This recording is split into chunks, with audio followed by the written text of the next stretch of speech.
In the studio with me now, I've got Rudie. Heyneke, he's our OUTA portfolio manager for transport, and Paul Browning, a public transport consultant from TransForum Business Development. Gentlemen, thank you for coming in. Let's begin by talking about the legality of these amendments and the legality of the bill in itself. Can I start with you? Are you guys satisfied on that front? Oh, Godfrey, I think that there's a lot of challenges in this bill coming forward that will come forward in future. I think just to start off, I want to say that OUTA is challenging the bill to get the bill unchallengeable, if that makes sense. Yes, I hear you. I think, you know, there's a lot of loose ends in the bill as it stands now. We don't think that it promotes road safety as it should be. And then, like we've heard Jeff said as well, we're talking about the constitutionality of the bill. And although there's provision for the motorist or the infringer to approach a tribunal or an independent authority or body, the question that arises is that this body or the representative that they must make their representations to is employed by the RTI, and I hear that they say that they are independent and so forth. Yes, that's what he but was the trying income, to make the point. the income for the RTI comes from a part of the fines that is collected. Sure. So I don't think that is they can be always impartial. Yeah. Okay. You want to come in, Paul? I don't particularly want to speak about that, but I would like to emphasize the fact that if the laws cannot be enforced, then they are, as we so often find, really of no purpose. The intention behind the admirable intention behind the amendment bill, or indeed the AARTO Act, which I would point out was first passed 20 years ago, so we're now just beginning to get it into action. But the commendable intention is that by taking it out of the Criminal Procedure Act and process, it will be easier to get not convictions. Just explain what that means. Up to now, and indeed at present, other than in Tshwane and Joburg, if you get a ticket, as I say, it's essentially a summons to court, and you have to appear and so on. Now, many of those never make it to court. The prosecutors just don't have the time, and it's just there are many better things and so on.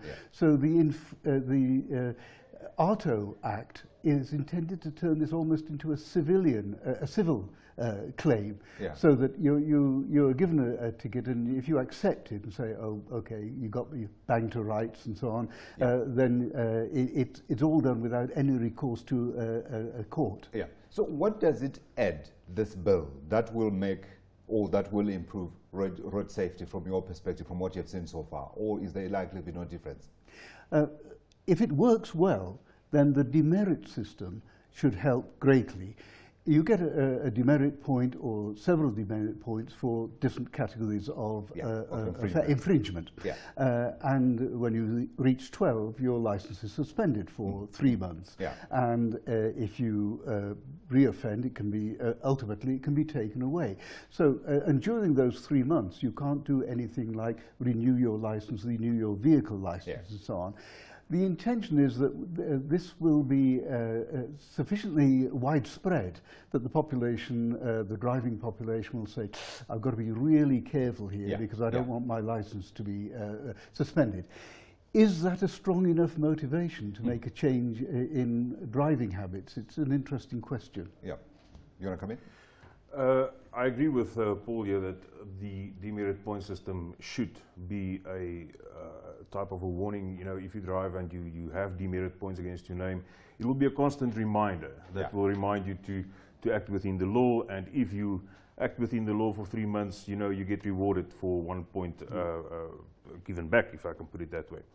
But I think what's more important, and this is a discussion that has been going on for years in Parliament, in the authorities and so forth, is visible policing.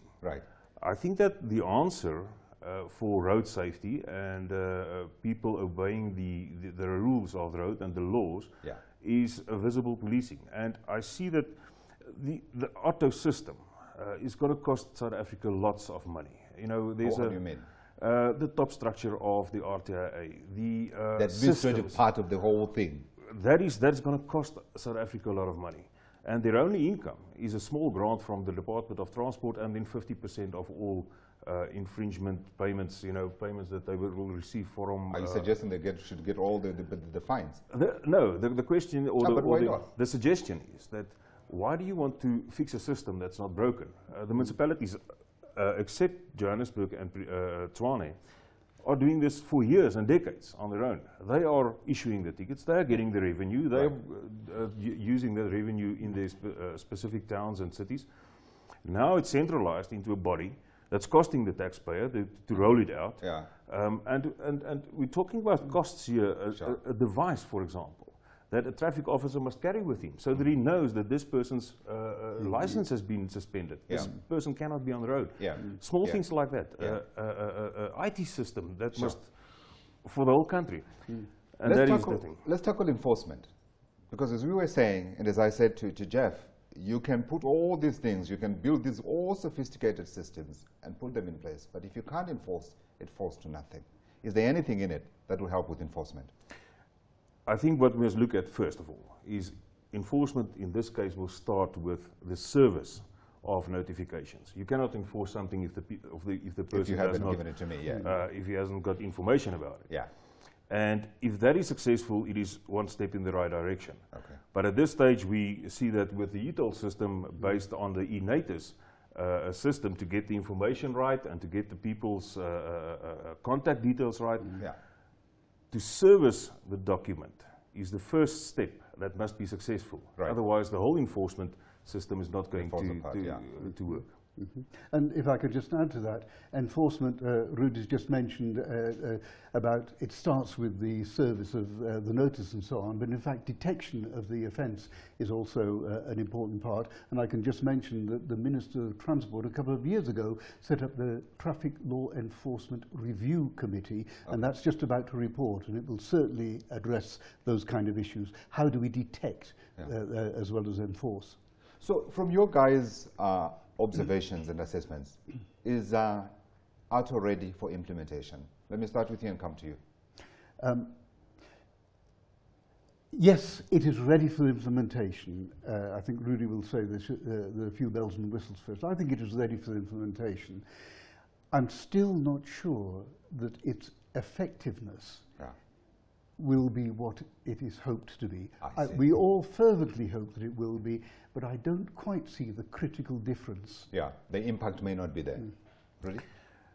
The impact that AARTO will make and the changes, definitely it will. But will it reduce the number of road deaths that we see in this country? That will only be so if it works 100%. Yes. And I think at this stage, like I said in the beginning, the bill as it stands is challengeable, and that is the problem. And there may still be more people who are unhappy with aspects of it, and it could well perhaps be delayed beyond the time frame that you had Jeff talking about probably the next 12 months or so. Definitely. I think that there's going to be a lot of challenges coming to the fore. I think so. Before this bill will be streamlined.